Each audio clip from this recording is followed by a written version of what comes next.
বৈশাখী আনন্দে মাতোয়ারা কুয়েত প্রবাসীরা। কুয়েতের উৎসবদী অঞ্চলে দেশীয় আবহে আয়োজিত এই বর্ষবরণে প্রবাসীদের পরিবেশিত বাঁশির সুর, নৃত্য আর গান উৎসবে বাড়তি উন্মাদনা ছড়ায়, যা মুগ্ধ করে আগত অতিথিদের। কুয়েত থেকে জাহাঙ্গীর পলাশের পাঠানো তথ্যচিত্রে ডেস্ক রিপোর্ট। কুয়েতে নেই রমনার বটমূল, তবে বৈশাখী উৎসবে এসো হে বৈশাখ এসো এসো গানের তালে বর্ষবরণের আনন্দে মাতেন কুয়েত প্রবাসীরা। বিকাশে কম খরচে ক্যাশ আউটের লিমিট বেড়ে 50,000, প্রিয় এজেন্টও 2টা।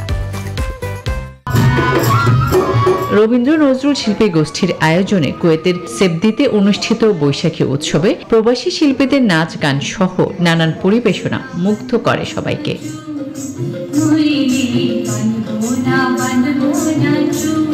কুয়েতে আজকে এই মরুর দেশে আমাদের বাংলাদেশিদের আজকে ঈদ এবং পহেলা বৈশাখ একত্রিত সমন্বয়ে আমাদের যে বাঙালিদের যে অনুষ্ঠানটা আজকে অনুষ্ঠিত হয়েছে, এটা আমাদের খুবই একটা গর্বের বিষয়।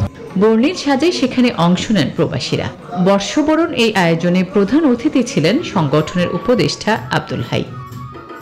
আমরা ছোট ছোট বাচ্চাদেরকে চেষ্টা করি বাংলা পান্তা ইলিশ এগুলো আমরা পরিচিত করার জন্য, আমরা ছোট ছোট বাংলাদেশি ফ্যামিলিতে বাচ্চাদেরকে বাংলাদেশ কালচারগুলো শেখানোর চেষ্টা করি আমরা। আজকের এই অনুষ্ঠানে আমাদের বাচ্চারা কবিতা আবৃত্তি, গান, নাচ সবে করেছে এই মরুর বুকে, এবং আমাদের বাচ্চারা এর থেকে অনেক কিছু শিখেছে বাংলাদেশকে সম্বন্ধে। ভিনদেশি নতুন প্রজন্মের কাছে বাঙালির ঐতিহ্যের বার্তা পৌঁছে দেয় লক্ষ্য বলে জানান আয়োজকরা। Desk report, news 24।